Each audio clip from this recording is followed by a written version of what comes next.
In 2007, a filmmaker asked a question that shouldn't have made sense. Why is that penguin walking towards certain death? Today, that footage is everywhere. We call it the Nihilist Penguin. But the reason it's viral isn't because we're interested in Antarctic biology. It's because we see ourselves in that bird.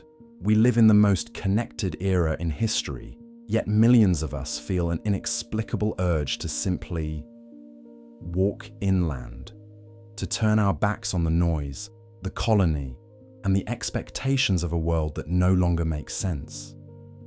Is the penguin insane, or has it simply reached a limit that we are all nearing? Biologically, what is happening? Most penguins stay within the safety of the colony.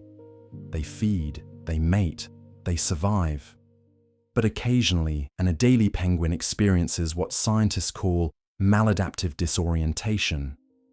The penguin's internal compass, which usually reacts to the sun and the magnetic field of the Earth, breaks.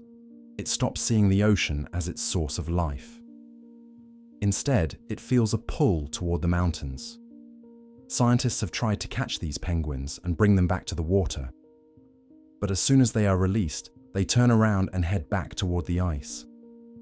In humans, we call this burnout. Our internal compass, the things that used to give us meaning, career, status, social circles, starts to spin.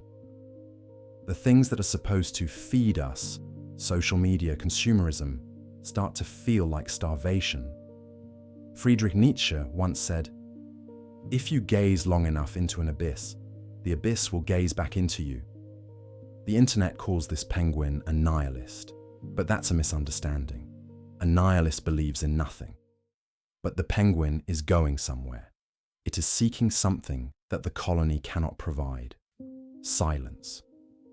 This is what Albert Camus called the absurd, the conflict between our search for meaning and the silent, icy indifference of the universe.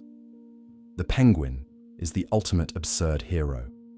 It knows the mountains contain no fish.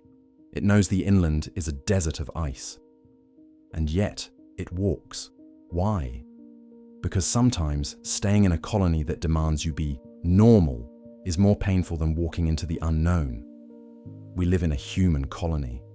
We are told that if we walk the right path, get the degree, get the job, post the life, we will be safe. But the price of the colony is conformity. The death march of the penguin is a mirror of the quiet quitting movement, or the Great Resignation. It's the father who leaves a high-paying job to work in a garden.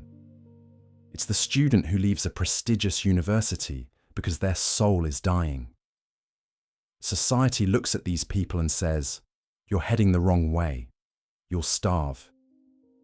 But the person walking away knows something the colony doesn't. Survival is not the same as living. So, what is the lesson of the Nihilist Penguin for you? It's not to literally walk into the ice. It's to realize that your internal compass is allowed to break. If you feel the urge to walk away from a life that should make you happy but doesn't, trust the disorientation. Identify one thing in your colony that you are doing only for show. Stop doing it for one day. See if the world ends. You aren't a penguin in a documentary.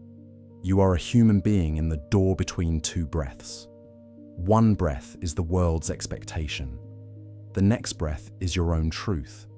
Maybe the penguin wasn't lost. Maybe it was the only one who was finally, truly free.